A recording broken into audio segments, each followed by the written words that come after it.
influencers and businesses are doing, if you have your account on private, you likely have a personal account, and that's probably exactly where you should be. As soon as you start using Instagram for a commercial reason, whether becoming an Instagram influencer or doing business online on Instagram, you're going to want to switch over to a professional account. So you can see here with these dog examples that the actual interface for business and creator accounts look quite similar. They have a lot of the same functionality. But the reason why you're going to want to switch over is because you then get access to insights and analytics. That's the biggest reason. And we're going to look through the insights dashboard and all of the data that Instagram can show you about your content, your audience, what's the best time of day, what are your best performing posts, what are your best performing hashtags, all that kind of stuff. You can only see that if you have a professional account. So that right there is a reason to get it. But it also gives you different ways to message. You can have folders in your messages. You can have this fancy-dancy category under your business, like let's say public figure, or that will say grocery store. There's all sorts of features to do branded content and paid partnerships. Instagram shopping. Instagram shopping and ads are two whole things we're not going to have time to talk about, but those are all available with professional accounts. So you're going to want to get one. So if you're running a business account. So I have this fancy-dancy just in case account for a moment, just like this. So if you wanted to switch over to a professional account from your personal account, you would go to the hamburger menu. Sorry, you'd go to that hamburger. This is your profile page. You go to the hamburger menu in the top right, if you saw that. You go to settings at the top here, then account, and then you're going to see that blue line at the bottom. You'll say switch to a professional account. Then it's going to walk you through the steps of how to. It's going to walk you through the steps of how to set up, and this is where you choose your category, and it's that easy. It's just that easy. If you're starting a new account, you will just start a new account, and it'll ask you if you want to be a professional or a personal account. So that's how that works. Sound good?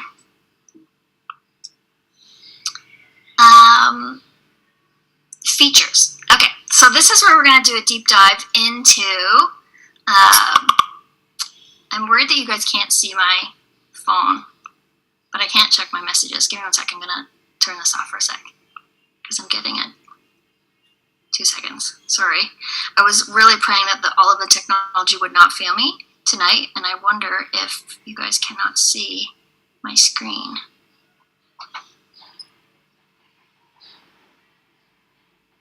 Oh, you can't see the slides at all. Okay. That's interesting.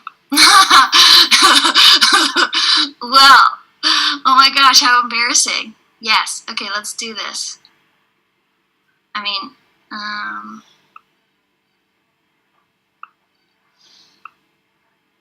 sorry you guys, you can see it now. I mean, I may be good to look at, but not for 90 minutes. And you missed the dog examples. Okay, can you see me now? Libby, tell me in the chat.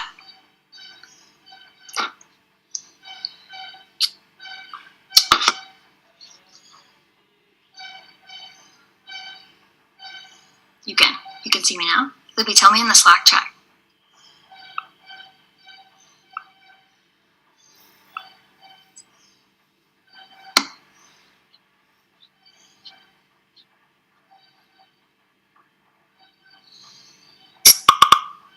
Okay.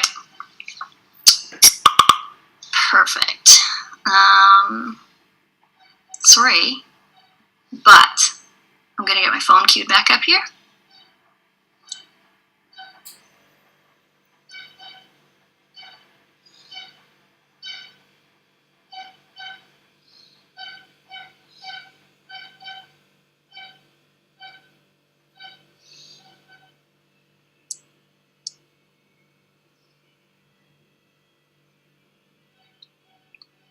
Okay.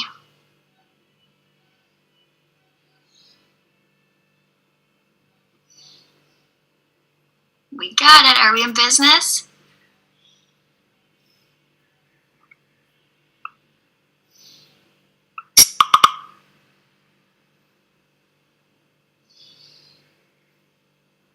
Now you can see all my messages. All right. Okay. We're in business. Wonderful. Okay. Glad we got that out of the way. Good, good, good. If you want to create a professional account, as I was saying, you're going to go in your account, hamburger menu at the top from your profile page. You're going to go to settings,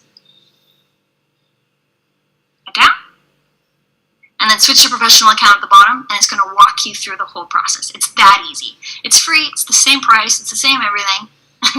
It's all the same price. So don't be afraid. Switch to a professional account if you haven't already. And if you're starting a new account, set it up as a professional account. Okay. Now, there are so many features on Instagram, right? You've got your profile. You've got your main feed. You've got your hashtags. You've got the Explore page. You've got IGTV. You've got stories and highlights. You've got Reels. You've got Instagram Live. And then you've got this whole idea that there's engagement, likes, saves, comments, and shares. And then you have this insights page now that you've got a professional account. It's a lot. I'm going to go ahead and say that right now. It's a lot. And it's a lot if this isn't your full-time job. So as we go through this, I ask you to think about and reflect on what are your goals, what are you trying to do, what are your natural talents? How much time do you have to commit?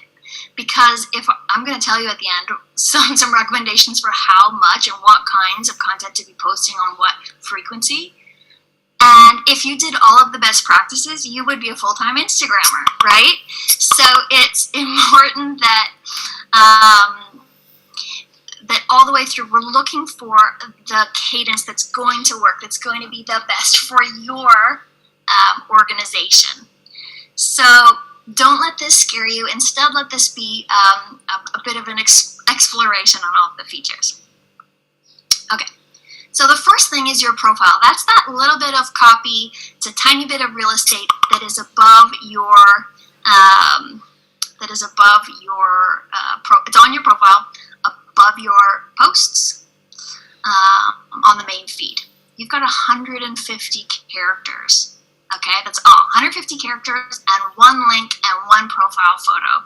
And in that piece of real estate, you need to be telling the audience who you are, what you do, and most importantly, what to do next. What are their next steps? What can they do from here?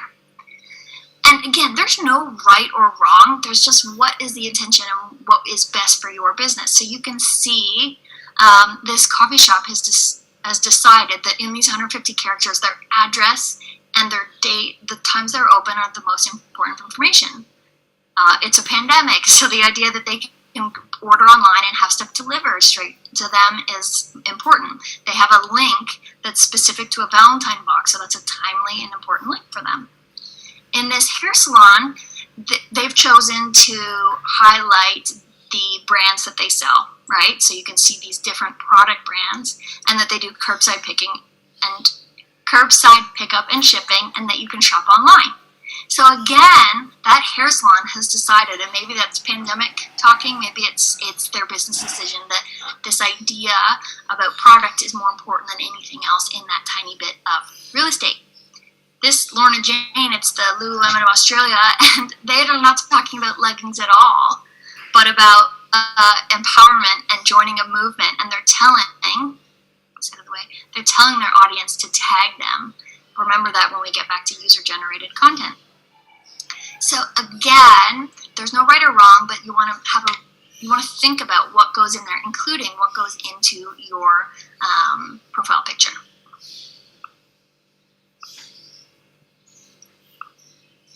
You can use emojis, okay? They count for your characters, but if it's in line with your brand, it's totally appropriate. It's more than appropriate to be using emojis as it makes sense for you. Feel free, you have my permission. And then link wisely. So this is the idea. You have one link. So that could be to your website. That could be to a special page. But as you'll see, there's no other opportunities to link in Instagram. That means you cannot add links to your posts. So you different than other, like Facebook, you can't post something and then say, read my latest article, blog post here, and include a link. That it will just be flat text. So what people do is they say, read my latest article, link in bio, right, or LIB. And so what that means is that you're telling your reader, your audience, that there is a link in the bio that will take them to the post that you're talking about. So there's a few ways to do this. There's this way, like Smile Tiger has done, where they're actually changing the link in their bio to be the specific link that they're talking about in one of their more recent posts. The only downside to this is that if you've said link in bio to multiple posts, the old ones won't be accurate anymore, right? One from 3 weeks ago where you said link in bio, now you've changed the link in bio, they won't be able to access it. So that's something to think about. Another thing is a link tree. So this is a third-party app. It's free to use. You sign up on a separate website and it integrates together. But you can use a link tree so that when you click on the link in your bio, it actually opens up this link tree where you can have multiple links. So this is what I use. And that's what it would look like after they click link.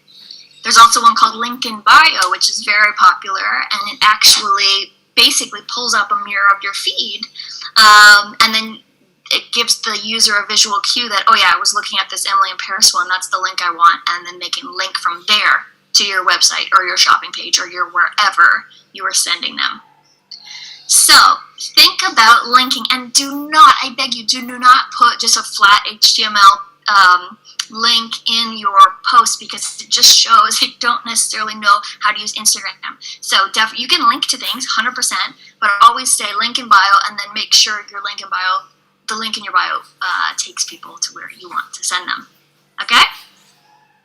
All right. So that brings us to your main feed, your posts. So this is where Instagram began, right? In the beginning, all there was main feed posts.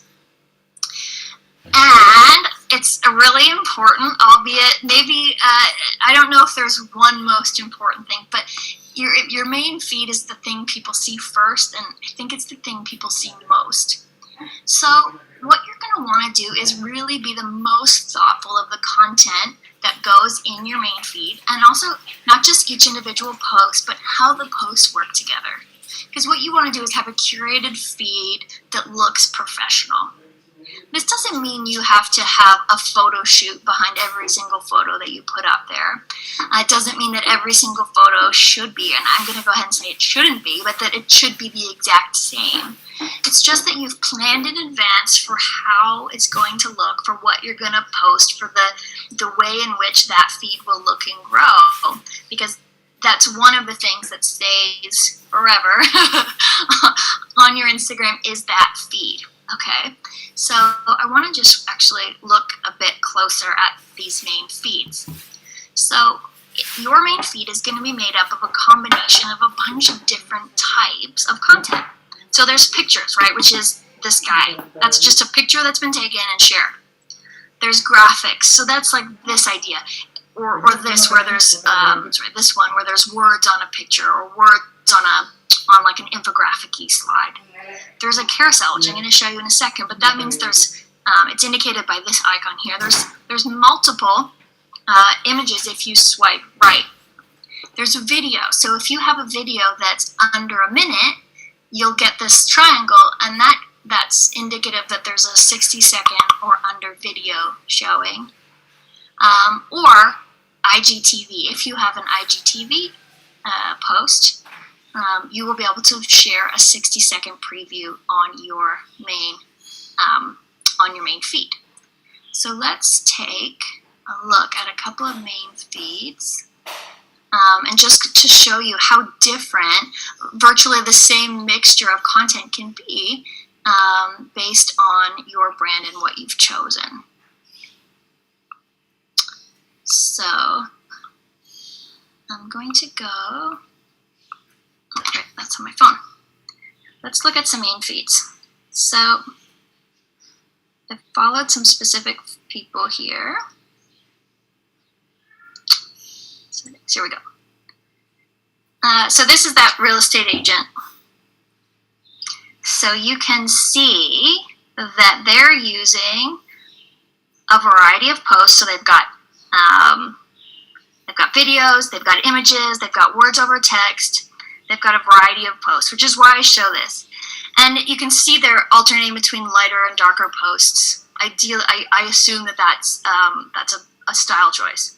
If you look at this Laurier Women's Entrepreneurship Center feed, again, it looks planned, it looks meaningful, but it doesn't look the exact same, right? It doesn't look too curated, like it's not too precious. You're not going to break it, but it looks like somebody's thought about it. So these posts, actually, that's kind of curated content from this post, from Strike Up Canada, Strike Up Canada, which I'll go ahead and say, no shade here, but I think it's just too curated, right? So when the posts are too similar, it starts to actually take away from the way the feed looks. So here's another one. So she has a really bright brand personality, but she's using a mixture of her face, which tend to do well, this template with words on it, and you can see she's got these icons tell you what kind of content is behind there. That's an IGTV, that's a carousel, that's a reel. So lots of types of content is also a sign that it's a really kind of good, dynamic, engaging feed. So when you're creating your feed, you want to be thinking about what post should I include, in what order, in order to tell a story, your brand story.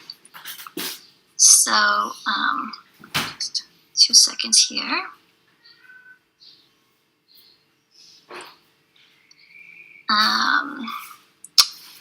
Just wanted to make sure you guys could still see my screen. Give me 1 more second to fire it up. So you're posting on your main feed, ideally daily, and I know that might seem like a lot, and it kind of is. Like, it's not a lot from an online engagement standpoint, but it's a lot from a workflow standpoint. But the beauty here is that you're able to plan these in advance. So you can queue up a week's worth of content in advance. So you can think about what kind of content, what kinds of posts you want to create. You can think about what quotes, what graphics you need, what pictures of you need, and then you could spend a day queuing that all up, organizing it, getting the shots taken, so it doesn't feel like a daily grind, but you still have that consistent daily content. Again, lots of people will put the same filter over each one of their posts so that the feed looks the same. That's something you could consider. Not everyone does that. It's also your captions matter. So a good photo is so important, or a good graphic, a good image. But your caption also matters. And that'll be the difference from an account that looks good and an account that actually works for your business. Because people want more than just to look at something nice. They want to engage with you and your brand and get to know you and discover new things and get inspired, or whatever it is your specific audience is looking for. So your captions matter. Think about and try, experiment between shorter captions, longer captions, different hashtags, which we'll talk about in a sec. I just want to show you, for those of you who don't have tons of experience adding content, if you're in your post, so this is my profile. I've got nothing in here. This is just a test one for us today. I'm going to go to this plus sign at the top. I'm going to add a post. So what I would do is this opens up my photo reel. So I'm going to grab a photo. Tweet. I would hit next. You can see it gives me these filter options at the bottom, which I could choose, or I could hit edit. And then it's going to give me the ability to tweak and change and edit the brightness or shadows myself. I'm not going to do any of that because this is a great old stock photo. I'm going to grab a caption, which I have in my pre-written. And again, this is what I would recommend, is that you have those captions pre-written so that you're ready to go. Or you might be using a scheduling service, like a Hootsuite kind of thing. drop the caption in. And look, as you put in hashtags, Instagram's going to show you a bunch of other hashtags. So it's a great, we're going to talk about hashtags in just a sec, but it's a great place. Instagram's helping you by showing you all sorts of hashtags in and around and how they're performing what you were talking about. I could tag people. So if this was my business partner, she's not my business partner actually, but imagine she was, I could tag her there. That's going to ping her that someone's tagged her. I could add a location. And then I can share it, okay? And then it would show up on my, let me just untag her actually, because I don't know this person. But then I could share it, and then now my feed has its very first post with an amazing caption. That's how easy it can be, right? Let's talk about hashtags for a second, because this is one of the things I get the most questions about, because they are kind of a mystery to a lot of people. So hashtags are basically the filing cabinet of Instagram, or of the internet really, but we're talking about Instagram. It's the filing cabinet of Instagram. So what you care about is that almost 13%, your posts will get almost 13% more engagement if you're pairing them with hashtags. Why? Because if you add hashtag, it's telling Instagram what that post is about, so that Instagram can put that post in front of people who are interested in that kind of topic. Mostly this happens on the Explore page, which is this magnifying glass, okay? So you can put up to 30 hashtags in a post and up to 10 hashtags in a story. What you want to do is think niche about your hashtags, because, actually I'm going to tell you about that on the next slide. You want to think niche about your hashtags, and you want to experiment. And one of the things that you will have access to is a screen like this, which tells you, so this is in your insights, which we're going to talk about later, but so this will tell you on this post that I've just published, 967 people saw it. That was my reach. Only 3 of those people came through hashtags. So that tells me that I didn't do a great job with hashtags on that post. So the flip side might happen. You might have 50 people saw it and 43 of them came from hashtags. That would be a really successful hashtag. You want to make note of that, use that in other places, okay? So that's the idea of experimenting with different hashtags. I don't typically use 30 hashtags per post. I do probably 3 to 6 in the caption, and then I'll often put another handful, 7, 10, in the first comment. And people do that a lot just because it looks less spammy than having like a whole block of hashtags in your main profile. Sorry, not in your main, in your caption itself. So things that you can think about. If you're like, I have no idea what kinds of hashtags to use. Think about hashtags that indicate what product or service you're selling or talking about, okay? You can have hashtags that indicate the niche in your industry, like wedding photographer. You can have hashtags that connect you to Instagram communities, like Bakers of Instagram.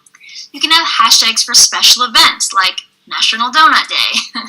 You can have hashtags for locations, right? You're using a location modifier in your hashtags, like Made in Toronto or Pastry NYC.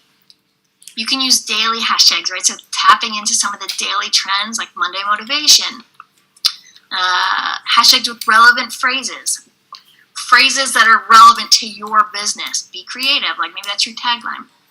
Or maybe that's like, hashtags with acronyms, like OOTD is outfit of the day. So if you're posting a photo of you or your dog in a cute outfit, you would put this hashtag with it, and that connects you to people who are looking for that type of content. You can also have hashtags with emojis, whether that's to tell a story or that's to make sure you're found for that hashtag. These are all available to you. And you'll hear me say that a lot, right? Half of the secret here is knowing what these features do, and the other half of the secret is using those features in such a way that it tells your brand story, that it gives people a brand, a company, and a face and a person, and that vulnerability and that personality that they connect with and that they want to spend time with on their screen, okay? So you can start out with, this is in the handout, by the way. So if you're looking for like, this is word for word in the handout. You could start there, and then what you would do, right, is if you're thinking like, oh yeah, pastry, I'm a pastry shop, so I want to look at a pastry hashtag. So you go into the search bar, and you'd search pastry, and then it starts to bring up, here are all of some really popular pastry hashtags. You don't want to spend too much time on hashtag pastry because there's 14.7 million posts right there, which means the most recent post, this was 4 seconds ago, okay? So the first post was 4 seconds ago. So the second page, the second scroll on that page was 4 minutes ago. So if you're using hashtag pastry, you have maybe 4 minutes to be on the top of this Explore page. Now, it's not always about being on the top of the Explore page, but that's just an example to say that the big hashtags aren't always going to deliver you big results. Instead, it's better to go niche. So again, like that pastry NYC one, or it's like delicious pastry, or it's animal pastry, or whatever like weird niche little part of the world you're operating in. Those are the kinds of hashtags you want to find. And Instagram does a good job of trying to help you unearth hashtags that are in and around what you're talking about. Again, I wouldn't spend much time with a hashtag that has 7 posts because there's not a lot of conversation, there's not a lot of exploration happening in such a small hashtag. So experiment, try some out, see what the analytics say if these hashtags are driving traffic to your posts or not. Another thing to use is branded hashtags. So these are hashtags unique to your company. So maybe it's hashtag your company name, hashtag your product name, hashtag some words like boss babe or something that really identify your brand. And then get followers to use that hashtag. So one organization I work with is Coldest Night of the Year. They have a hashtag each year, CNOY21 this year. And they have, over 1,000 posts of stuff that they've posted and that their users have posted. And this gives everyone an opportunity to be talking on the same channel, right? So thousands of posts generated by them and others are now available with this hashtag. That's the power of a branded hashtag. It would also help you as an organization see who your community is, and then use some of those posts as user-generated content to help beef up what you're doing. We'll talk about that again. So that's your crash course in hashtags, but the idea would be that when you're sharing content on your main feed through posts, you're writing a great caption and including hashtags, up to 30 of them. There's also the ability to use location and people tags. So location tags show up here, right? It adds context to your post. Where is this? And if you guys know, so there's a few different ways in which you can use them. One is because you actually want people to know that you're at the Elora Mill, or that you're in Tahiti, or that you're at the Ritz-Carlton, or wherever your post has been taken, that the location's actually a significant part of the content you want people to interact with.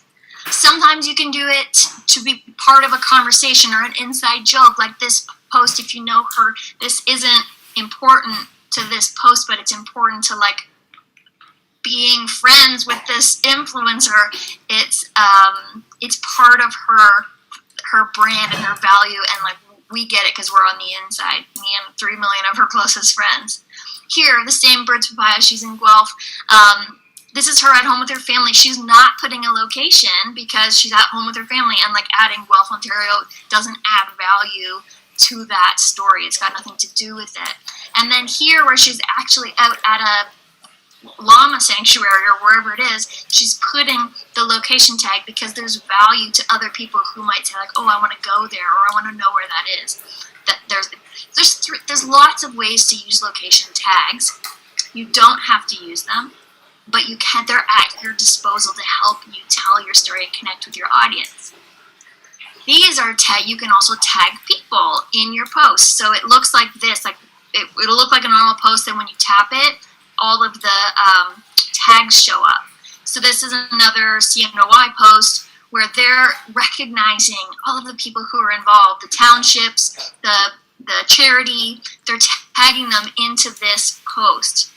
It alerts everyone that's tagged, it allows them to share those in their stories, and it allows me to know who's in this photo and who else is involved in the New Glasgow, Nova Scotia coldest night of the year. So think about ways, get creative with location and people tags. Are you with me? Okay.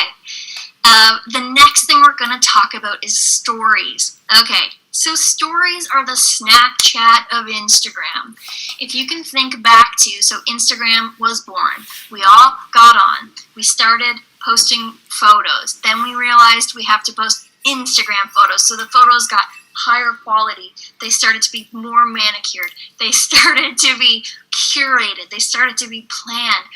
And it all felt a little bit fake, right? Does anyone remember that time? It all felt a little bit fake. And then Snapchat came out, maybe in response to that. And Snapchat is a totally different social media platform. And its whole idea is that you would create candid, snap it, send it, it disappears in 24 hours and it's gone. It's totally real. It's totally... there's not a ton of thought that goes into it. It's fun and it's silly and it's there and it's gone and you don't have to think about it again.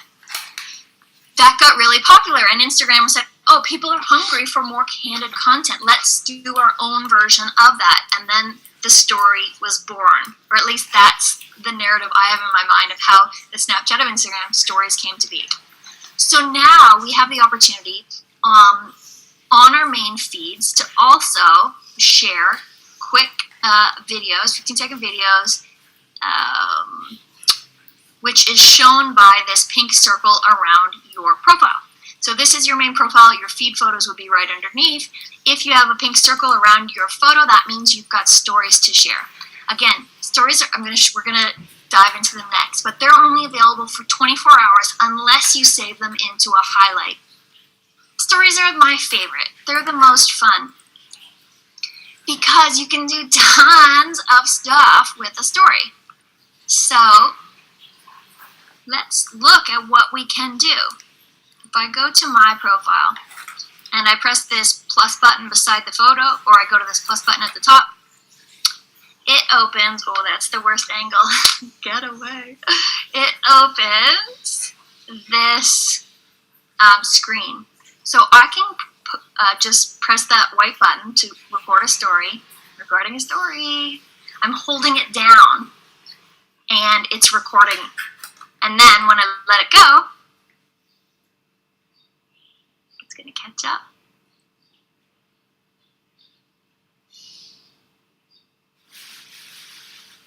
Oh, lag time.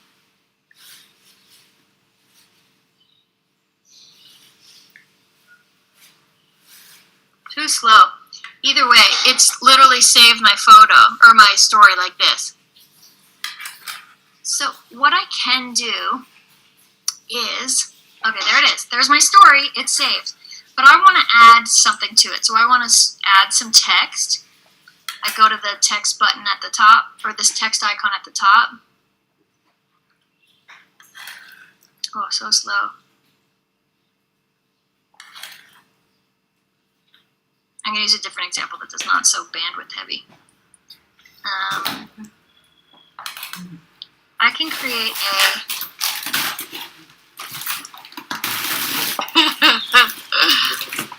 Come on, you.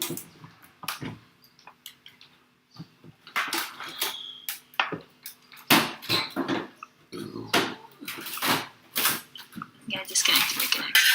Oh, it's worked. 2 seconds. Sorry, you guys. You know I practiced, and you know this went so smoothly. In your stories, you can have videos like I did. So like literally talking to your screen videos. You can write text, right? So you can have stories that are just text. You could have stories that are based on photos. So you can grab a photo from your reel. You can use this little squiggle to add some drawings. You can use this middle one. It's called the stickers. This is where you can add a lot of fun stuff, right? So there's all of these stickers. You can search in the search bar for a specific type of graphic. So I want to find a little tweet bird. There's a cute one. Right? So now I have a little, I can make it bigger or smaller. I can move it around. Also in this stickers thing, this is where I can add a location. And it's going to load up what's near me. But you could also, like if I wanted to tell people I was in Tahiti or that this was about Tahiti, I could do that. Right? So now I have a Tahiti location tag. I can add music. I can add the time. I can add the temperature. I can also add some of these, like I could have a poll. Is this going well? Okay, and then people can actually answer that in my stories. Either way, I get to design, whether it's a video or an image, whether it has stickers. This is also where you use those filters, right? You can have a mustache, and then what you do is you publish it to your story. And now, see how there's a pink circle around my photo here? Now, my stories are available. And that, my friends, is stories. So, use stories. They go away, right? So, if you think about your feed being stuff you want to think about and plan and maybe shoot ahead and write your captions ahead, your stories are much more candid, much more in the moment, much more behind the scenes, much more letting people in to see what you are doing. And that can be you as an individual or you as a company, because people want to interact with people, not with companies.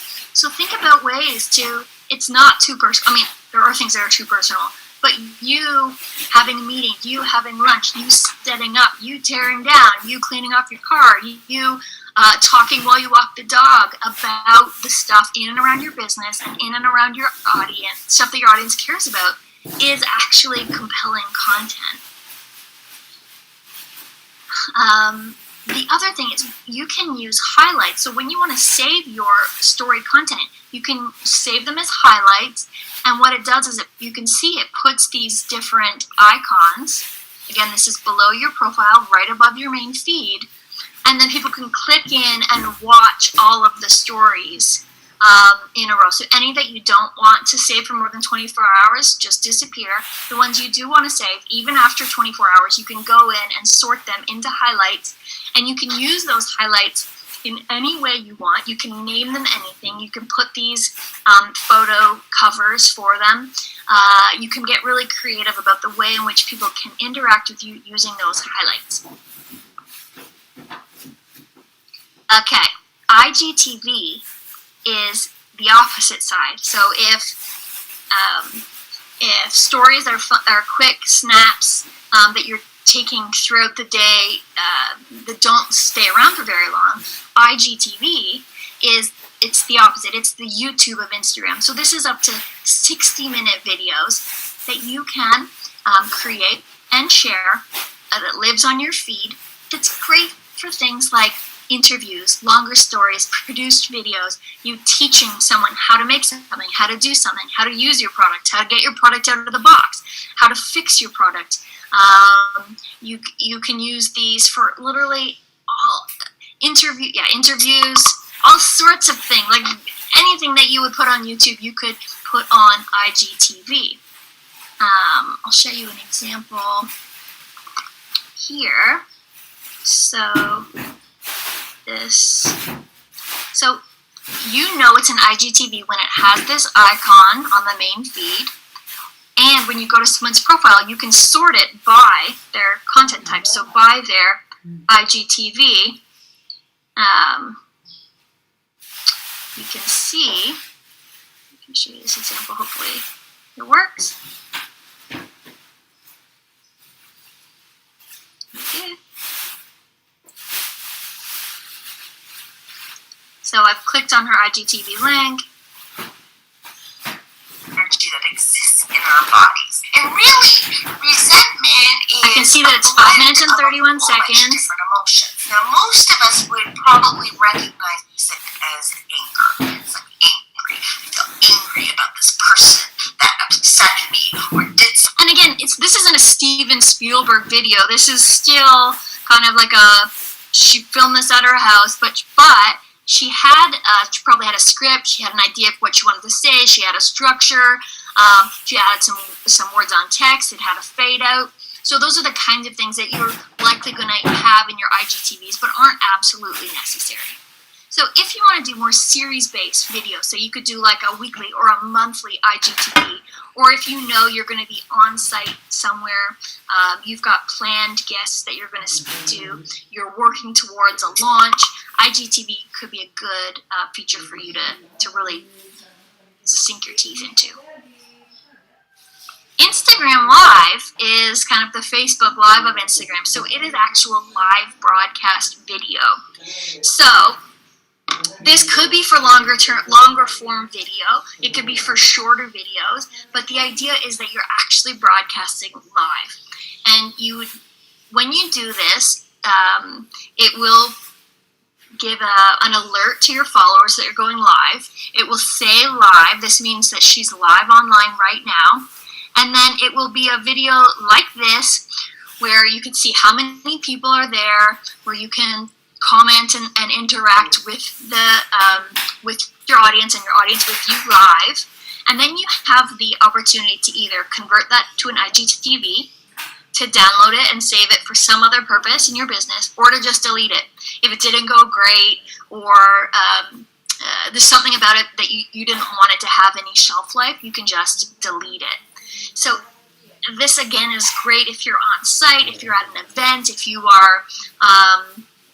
if you could do this, you could have a scheduled kind of weekly check-in. There's so many ways in which you can use this. And you can cross-promote it, right? So you could share in your posts or in your tweets or on your Facebook that you're going live at X time in your stories, that you're going live at Wednesday at 9 p.m., and then people would know to tune in.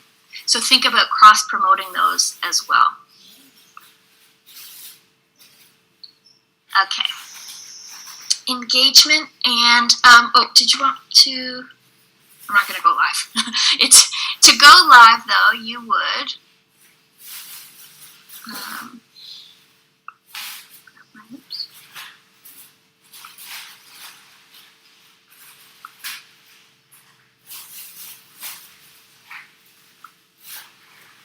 thank you. Okay.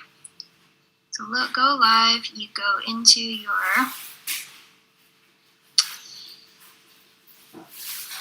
you would go to create a new story, and then at the bottom, you see the bottom? Oof, the worst angle.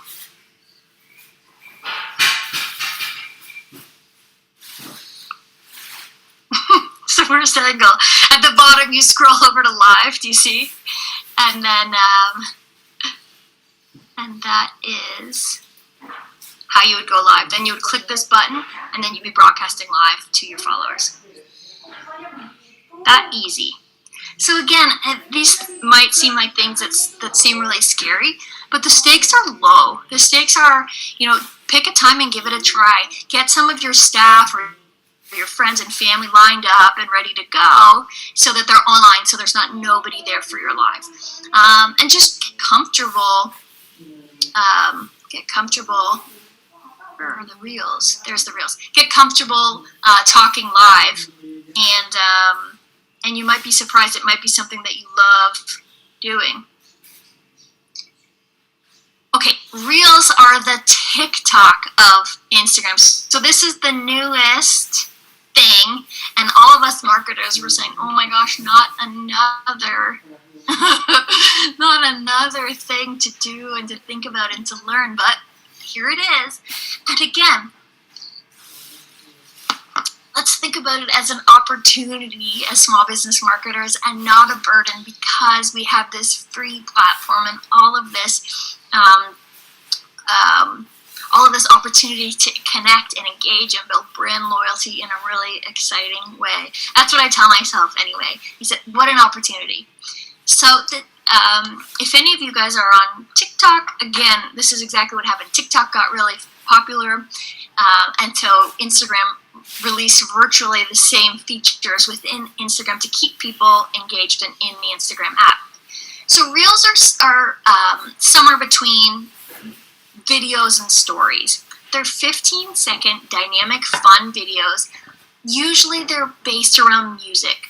Oftentimes they're planned in advance. They're always these creative, fun, silly videos that are typically tap into trending formats. So that's to say there's these kind of TikTok video trends that go around where you play a specific song and then you tap your cat 10 times throughout the song, and you all of the videos are the same song, all of the videos have a cat, all of the people tap the cat 10 times, for example, and that would be like a trending format. I'm not saying you do that one, but the idea would be even those TikTok dances that you see people doing, it's the same song, it's the same dance, but what's different is it's you and your setting and your people, and so tapping into that, the culture of Reels and Instagram is important. It fills the gap for high quality content that's still informal, but lives for longer than 24 hours. And it's such a cool, fun place to showcase more of your personality and your brand.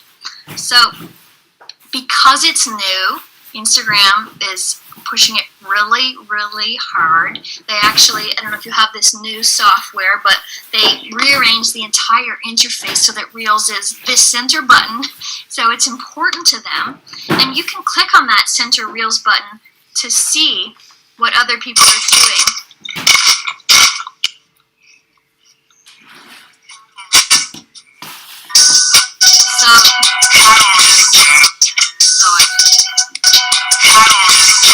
These are the kinds, like, your business isn't necessarily going to do this kind of reel, but this is the explore page, and you can see a lot of these are TikToks that have been brought over. So let me go and show you the reels of some people who are. Let this catch up for a sec, because I do have some examples that aren't just influencers, but that are businesses who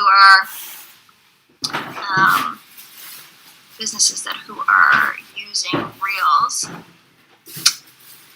Come on.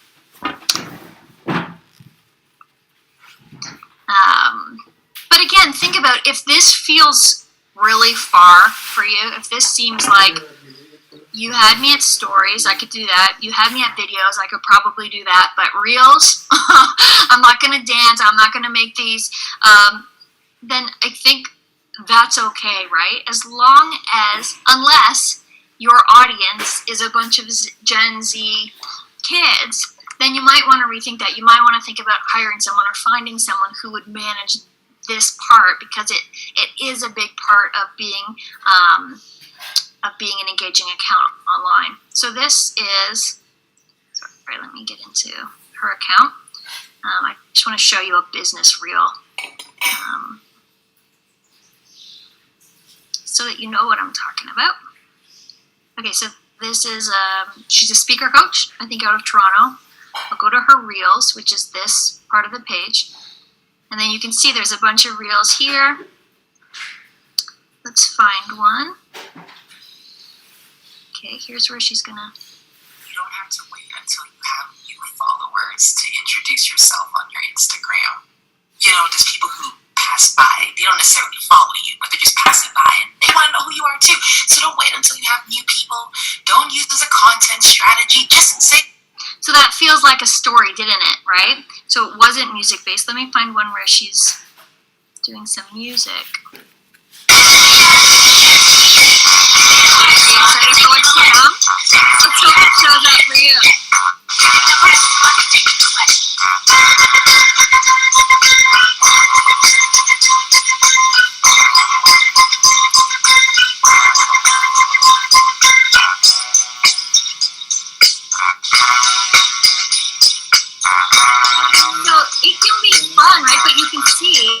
that video was planned in advance. She had a concept. She's put in text. So a reel can be as simple as basically a glorified story, or it can be more. It can be something like this, which is more heavily produced.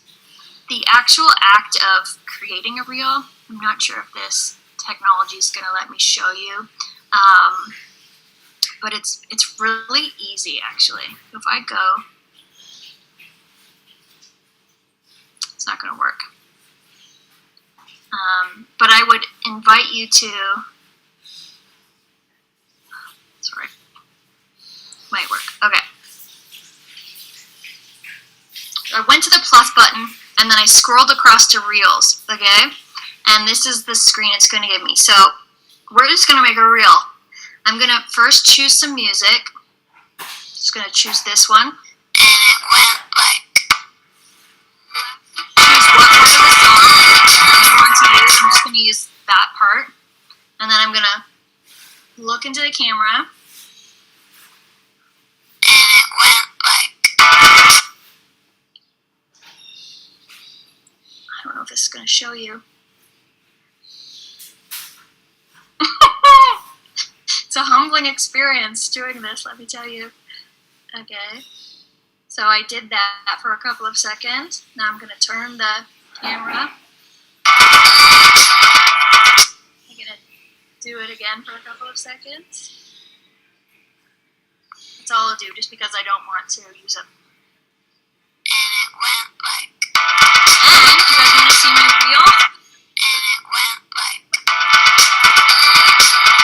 And it went like... And it went like this.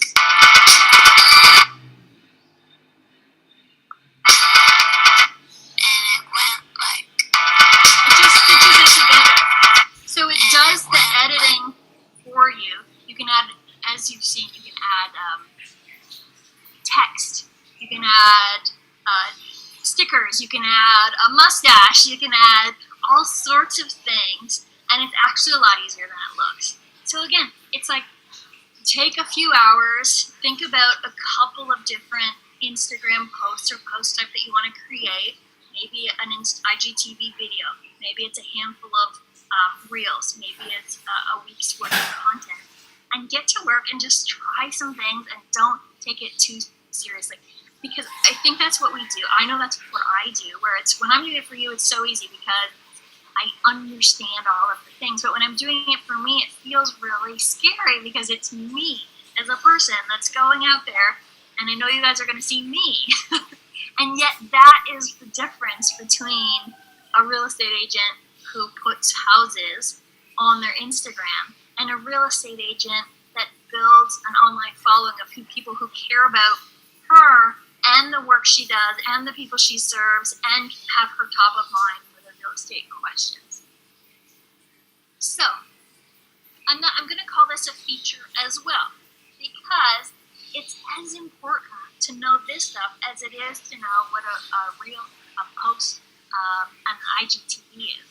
And that's the engagement mechanism. So, for all of the posts, for all of the stuff we just talked about, people can like it, they can comment on it, they can save it, that's the bookmark, they can share it, that means send it to somebody else, or they can message you about it, DMs, direct messages. And it's the combination of those engagement tactics, those mechanisms, that build your community, that build engagement, that actually grow your brand and your business. So it's not enough to just be creating beautiful Instagram feeds. It has to be the kind of content that people like physically like, not just enjoy, that they comment on, that they save for later, that they share with others, and that they talk to you, they engage with you about. And it's the stats show that the more of those features we just walk through you use, the more engagement you get, because the more of you and your business you're showing, and the more ways you're giving people to engage with you. So, I'll say it again. It's not just enough to put up IGTV. It's not just enough to put up really beautiful photos or compelling captions. You have to be putting up stuff that people engage with. That means maybe you ask questions in the caption. You ask a question.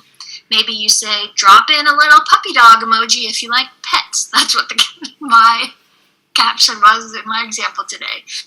And you're asking people to put a little dog in.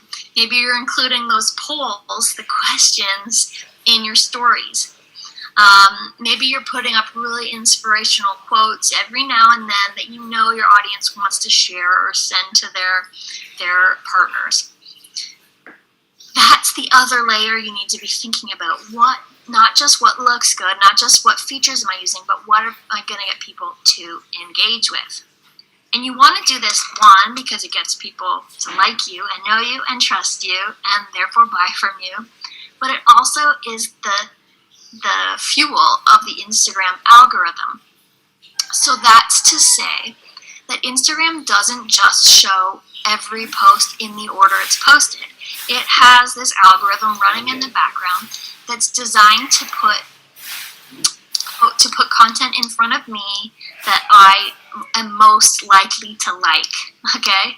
It knows what I like, it knows based on what I engage with, based on who I engage with, and it makes sure I don't miss posts from those people. It makes sure I get content like that in my feed on the regular. So, what that means is that if you have poor engagement across your content, the algorithm may actually be preventing your content from being seen by all of your followers or by people throughout things like the Explore page. So you really want to focus on getting good engagement. Okay? We're almost at the...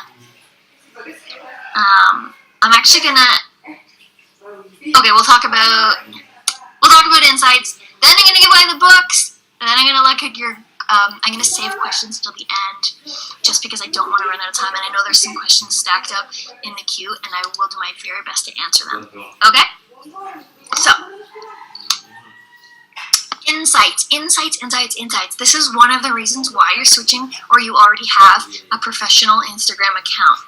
And what it does is it shows you who's looking, what's working, how to improve. All right? It's going to show you your content by activity, by content, and by audience, and it's going to show you what's your top performing content, what is the gender of your audience, when are your followers online, what hashtags sent them there, how many people saw it, how many people took action based on what they saw, what are the ages of the people who saw it. That's the kind of stuff that if you check in often, is going to help you understand where to spend more of your time and where to spend less of your time. You want to watch for things like I had shown you earlier about the hashtags, right? So if you can see that posts, you're getting a lot of traffic through your hashtags, you're doing a great job with hashtags to keep it up. If you're getting a very small portion of traffic through hashtags, you're going to want to revisit or look at, in a more meaningful way, the hashtags you're using. You want to look at your... Sorry if you can hear my dog. You're going to want to look at what are your highest performing posts and what are your least well performing posts, and try to see what is the trend between them. Is it every time you show your face you get higher engagement? Is it when you have video or animations that you get higher engagement? Is it when you slap something up there you get lower engagement? Or is it when you shoot outside, or when you actually show the product at work because you work in soft robotics and the stuff you do is actually amazing, people are really nerdy about it, and then that's when you get max engagement? Look for those trends and try to do more about what gets engagement and less of what doesn't get engagement. Look at the trends and see that when are your followers online, when are they engaging with you, and try to make sure you're posting in those windows. Really look at who is the audience that's actually interacting with your content and see how that lines up with the audience that you are targeting. Because even if you're getting awesome engagement, for Gen Z boys, and your audience is actually stay-at-home moms, then those are kind of vanity metrics because those Gen Z boys are not actually going to be buying your products or services. And so you really want to make sure you are checking into your insights and then trying to respond and experiment your content based on what it tells you. Who's ready to win? I have 2 digital copies of Avery Schwartz's best-selling, I'm not sure if it's best-selling, but it was at the top of Amazon for a while, book, See You on the Internet, Building Your Small Business with Digital Marketing. If you look at the chat right now, Libby is going to put in the names of 2 lucky individuals. We're going to go home with a digital copy of this book tonight. All you have to do is check the chat. She will give you the instructions from there. Did you win? I hope so. If not, you can buy it on Amazon or your local bookseller. Great. Okay. So, how does this work together to grow your brand? I'm hoping by now you have a better understanding of the different features of Instagram and how to actually use them. I'm hoping that some of those clunky demos and walkthroughs will give you a bit more of a lay of the land of what all of those buttons and icons are in Instagram and give you a bit more confidence to go in there and explore. And now it's time to think about, okay, now that I know how to use those, or now I know kind of what's in the toolbox, we start to think, which tools should you be using in order to grow your brand? So of course, you're going to start with your strategy basics. What are you trying to achieve? Who's your audience? How much time do you have? And where do your talents lie? And those are so important. I don't know if some of you have been to the small business social media webinar through Digital Main Street, but we talk for 90 minutes just about getting those strategic imperatives set up. So you really want to make sure you have that, or you're just posting content. If you want to post content that works, you got to know who you are trying to reach, what value you can offer to them, and what you're trying to get them to do. What are you trying to do with your new followers? Then you want to make a plan. Okay, so that means using an editorial calendar, a plan, in order to keep you organized and on track. Okay, so you figured out, what am I trying to do? Now I know which tools are available. Now you got to make a plan. So set up an editorial calendar. I got a slide in a second. We'll look at that. And then you're also going to want to focus on what value you can bring. Which features are going to help you bring through that brand personality and your authenticity the best. And knowing that images and design are important, you're going to need to make a plan for where those images, where the design, where the graphics will come from. So, specifically that means you want to be true to your goals. This slide says what works for me and what works for the other 137 of you is going to be different. There's no secret recipe, okay? So the secret recipe is create amazing content that your audience loves. And what that means is going to differ depending on who you are and who your audience is. So it's your job to experiment and update that plan. Make a plan and then update and experiment with it as you go, according to what your audience is clamoring for. Use your insights to better understand what they really want. Also, use your comments. Ask them questions. Use the stories to actually ask what kind of content they want. Do an Instagram Live and talk about things and get some real-time feedback from your folks. That's the beauty of social media, of Instagram specifically, is you have access to the people that you're trying to reach. What I would say is you should aim for one main feed post per day that you can schedule in advance. Multiple stories per day. So those are those in the moment snaps. That's the Snapchats of Instagram stuff. So that's maybe you talking to the camera. Maybe that's some text. Maybe it's a picture of you with a filter on. Maybe it's pictures of, or a video of you packing boxes. Maybe it's a picture of you baking the week's bars at the bakery. Maybe it's whatever. Stories are more about you capturing the content that you're already creating in your daily life by working and by living than it is about creating content. But you can plan the topics, right? So for that, you might have a plan for, oh yeah, I know that we're baking the week's worth of bars on Tuesday, so I want to make sure I get that for Instagram stories. Think about doing 1 or 2 reels per week, which I know that seems like a lot, but Instagram is really pushing reels, and lots of people think that if you use reels, you will get better engagement because of the algorithm. So give it a try and see if that works for you. If you started doing 1 or 2 reels per week, watch your insights and see if that doesn't get you a bunch of new followers or a bunch of new engagement. Can you do 1 IGTV a week too? You could plan these and film them in advance. You could film a whole bunch at once and then put them out on Fridays, for example, on Wednesdays, whatever. And what about doing a live video per week as well? Again, planned and promoted in advance. That's what Instagram wants. Instagram wants you to use the full suite of features. And I would say that you want to be using as many of these as you can sustainably. So if live, it just sends shivers down your spine and that's a never, that's fine. That doesn't mean you can't grow your brand on Instagram. So just give yourself permission not to do that. But if you wanted to use them all, I encourage you to try and use them all. It's not too much. This is where people often forget. So in addition to all of that, you also need to be interacting with others. They're engaging with you, yes, but you're engaging with them, your followers, the people who are liking your stuff, and with others. So part of the social media ecosystem is being social. So that I would schedule half an hour a week minimum, maybe half an hour a day if you could afford it, and be social. Scroll around, see what other people are doing, like posts, comment on posts, share other people's stories and your stories.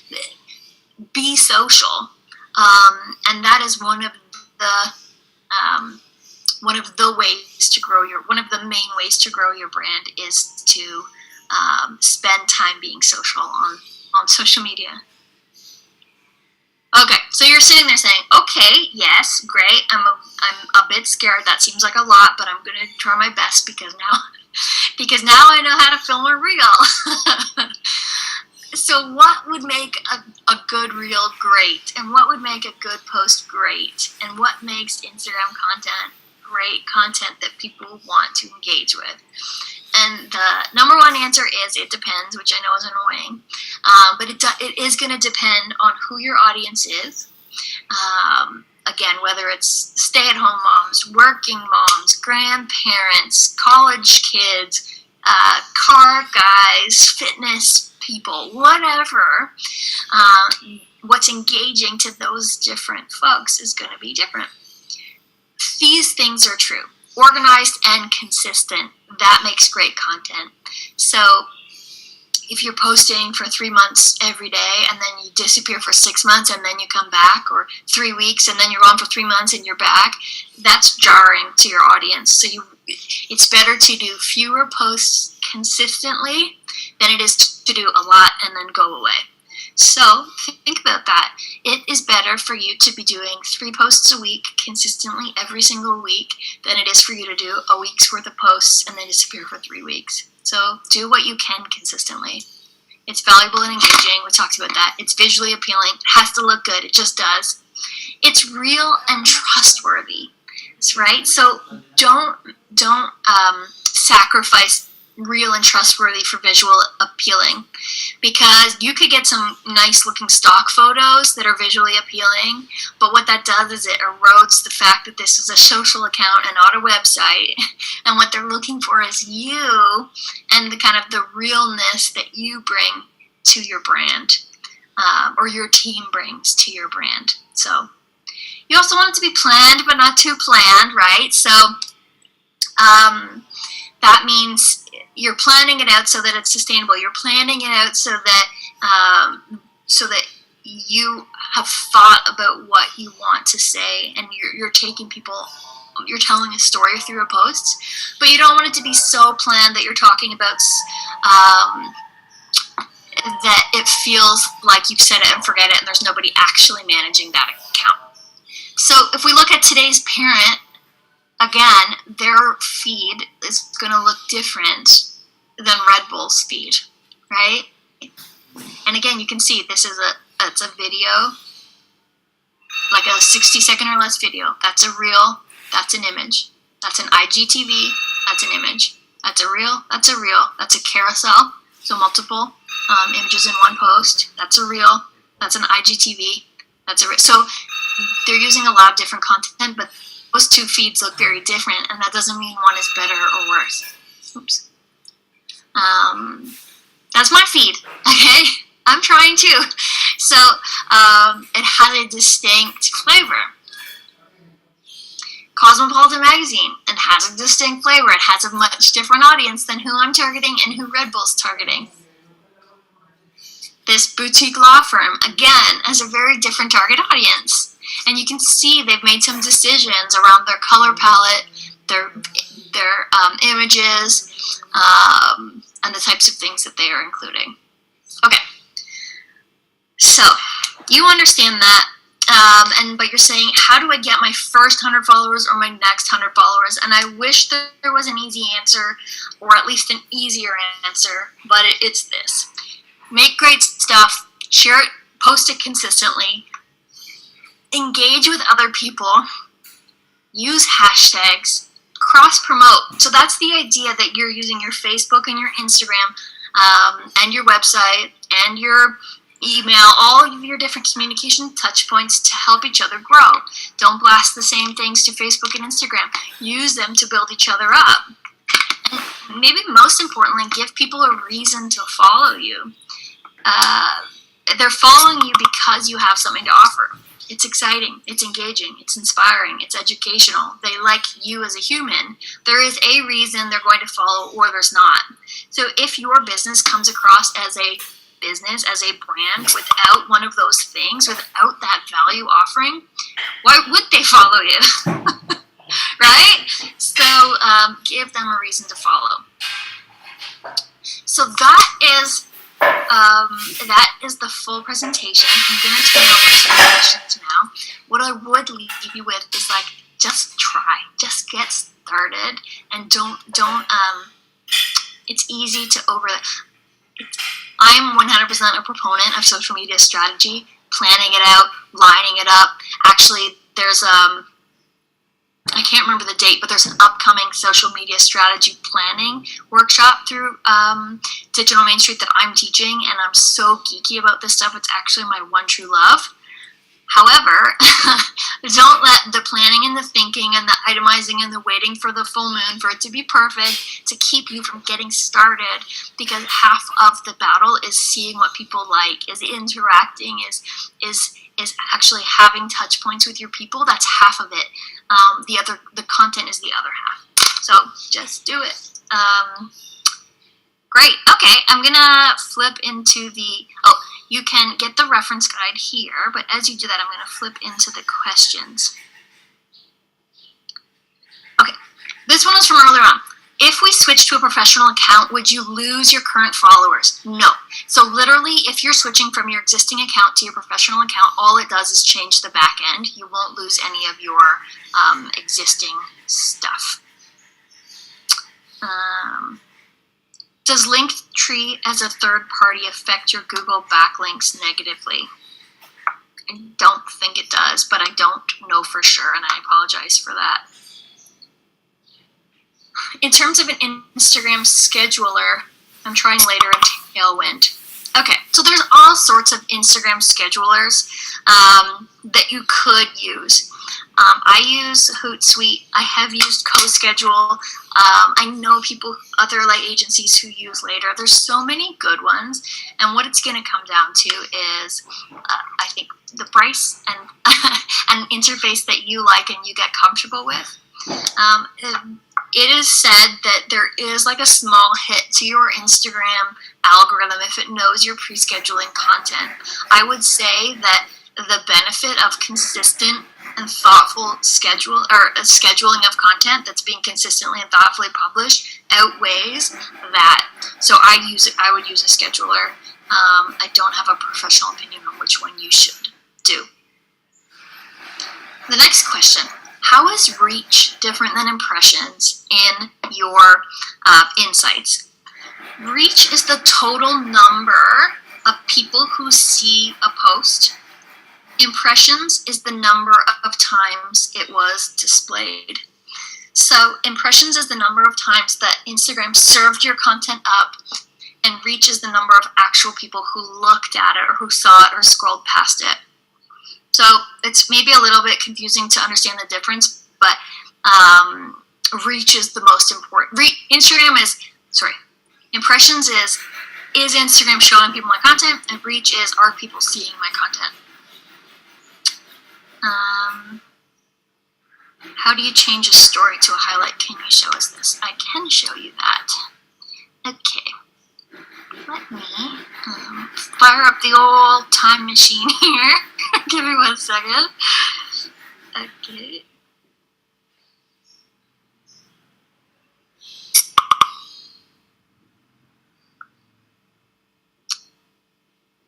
See, it didn't work. Sorry.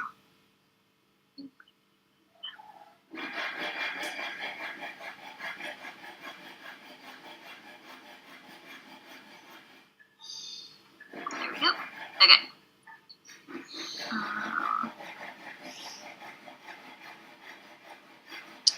So now that I have a story posted, I went into my story. You see at the bottom where it says highlight with the little heart? So I'm going to click highlight, and it will say add new highlight, because I don't have any highlights right now. And then I would call this workshop posts.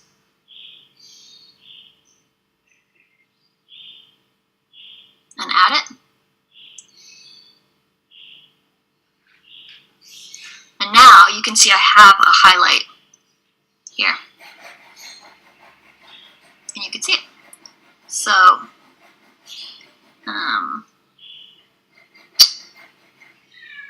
yeah. Okay, so that's how you do it. You would actually go into I want to show you how to do it with, when it's expired as well. But I don't have an expired one. There is a way, there's also a way to do that if you, so that's a way to do it if it's still active, right? So you have 24 hours, you could add it to the highlight. There's another way, I just don't have an expired one to show you, but it is actually, if you Google it, I hate to give you that answer, but if you Google it, it will show you how to do it if it's expired. So after the 24 hours, you can go back in and find it. Okay, let me see what else is on here. Okay, I had a personal account, and then I got a separate new business account. Now all my followers are on my personal account. How can I get them over to my new business account? So there's no way to actually port them over, right? So you could, but what you can do is you could promote what's happening on your new account on your old account. So you're in your existing personal account, you could share all of this, you could reshare the stories, right? So people see in your personal account, oh, there's a lot of cool stuff happening over on the business account. You can ask people directly in your stories, like, hey, I just started this new account, I'd really appreciate if you followed me over there, and then give them a reason to follow, because I will be sharing X, Y, and Z, because you'll be able to see me do A, B, and C, or whatever. Make sure that there's content over there for them to go and see. You could run like a contest or like some sort of promotion over there for getting followers, but there's no actual way to move them over. If you've started a new account, you have to ask them to come over and then give them a reason to follow you. How do you create your own hashtag? It's easy. So creating your own hashtag is literally just typing in hashtag my new hashtag. And then, let me show you. So we do,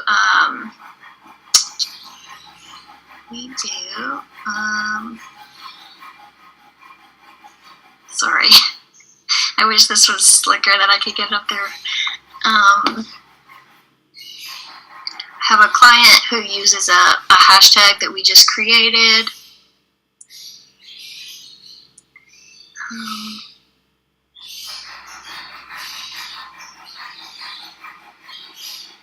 And so literally we just in our posts started using this hashtag. It's a physio clinic, Hydra Heals. So we just started using that. We just started adding that to our post. You can see there's not very many posts, but it shows up. And then it's just the posts that we create are there. So again, that's not her whole feed or their whole feed. That's just the posts that are tagged with this specific hashtag. But if you want to create your own branded hashtag, you just start typing it in into your posts, and then it exists. It's that easy. Turn this off again so I can look at my question. We have time for a couple more.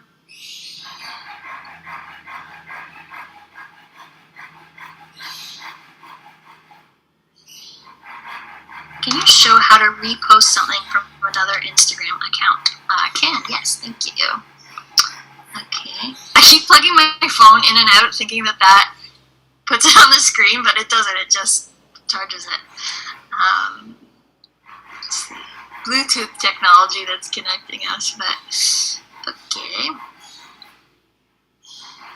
Give me 1 second while it boots up here. Okay, so let's say that you really liked this post and you wanted to share it on your own feed. So you just click on it, you press the little paper airplane, and so you could add that as a post to your story, and that'll put it on your post as a story. If you want to share it into your main feed, you're likely going to use a reposting app, so an actual third-party app that will give you that little kind of reposted sign at the bottom. That would be my best recommendation. You could, in theory, screenshot their post, and then tag them as, but that's like kind of more of a back way around it. I would get a third-party reposting app that allows you to like share this into your main feed, giving the correct attribution to them. But it's really easy within Instagram to share other people's posts as stories.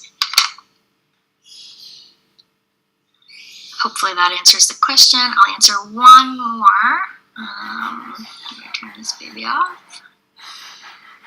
Okay. Got a detailed one here. I'm a fashion jewelry store owner. I'm starting my Instagram and I've been trying to grow my followers list. I have been using hashtags, but in terms of following accounts, what type of accounts would you follow through the Explore tab? Jewelry businesses only, or clothing and fashion stores as well? Would you follow the individual's account that follow the jewelry businesses? Yeah, okay. So it is yes to all of those things, and if you're trying to grow your followers, you're doing the right things and looking for other people's accounts in and around yours, in and around the jewelry and the fashion space, following their accounts, interacting with their content. I think it's appropriate to follow both the brands and the people. And it's not always a follow. Oftentimes it would be commenting on their posts, commenting on their stories, sending them,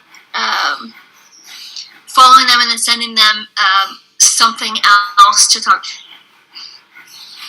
You could follow them so that now they know you exist. Then you could send them a DM with some value, right? Which is maybe it's a quick introduction. Maybe it's a hey. I just started following you. I love what you're doing. Instagram Live every Wednesday night. I would love if you join me, because I think based on your feed, you'd really love the jewelry that we're going to look at. So I would even think about going one step further with the personalization when you're trying to get people to follow you back, so that they know you're not just an account, but you're the person who cares about what they care about and has stuff that they might want to look at. So I know that was kind of a clunky answer, but yes, it sounds like you're doing the right things. So keep it up. Your first 100 followers are your hardest 100. Once you get over 1,000, it starts to become easier. So it's kind of like, it's a hard slog of lots of posts, lots of interaction, lots of reaching out, lots of giving away your knowledge and your time for free, until you hit that 1,000 mark, and then it starts to be easier as you pick up steam and your account has more engagement. An example of an editorial calendar. I do have an example of an editorial calendar. I also have a paper one that I want to show you. Give me one sec. Lots of different types of editorial calendars that you can use. This is one called the Content Planner from Toronto, and it's literally a paper one where you plan your content with stickers and on paper. It's called the Content Planner. And so that's one option, which I know seems like so lo-fi, but for some people, she sends you different sheets of stickers, and like that's a great way to plan. In theory, that works. That's not actually wasn't actually a great. I didn't like it because I change and I move too often. Let me see if I can't pull up. I've been using CoSchedule, which is a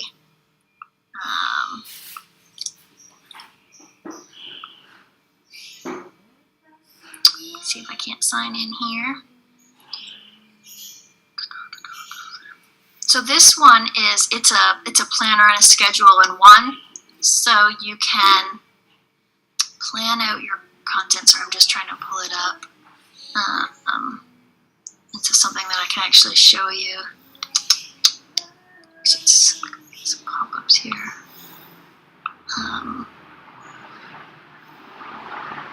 So this, let me share again. Okay, so this is this is called CoSchedule, and it's a planner. So you can create projects, you can create posts, campaigns or messages. You can actually type it in, type, and then it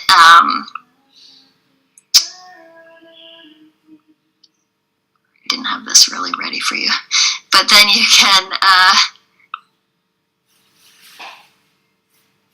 can schedule it there, and then what you would get, oh my gosh, what then you get is you would have a digital version of that calendar that you could click on, and then you could also schedule through too. You can have different colored tags, and the actual content lives within this as an editorial calendar.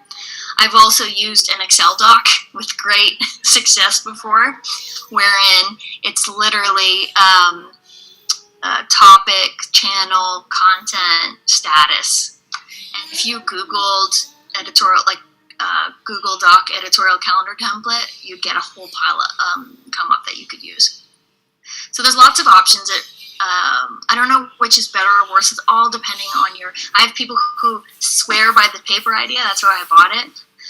Wasn't for me. I like a more dynamic calendar, but I've used an Excel doc, and it was great. So, okay, friends, thank you so much for joining me. I know we went a bit over time. I would actually have one more slide to show you. I really appreciate you spending the evening here. For the reference guide, go to campdeck.ca/Instagram. There's other upcoming workshops, including one with me that's coming up soon, which is on how to use editorial calendars to plan and schedule a month's worth of social media content in one go. I would invite you to join me again for that. Otherwise, thank you. Really appreciate your time, and we will see you soon. Take care.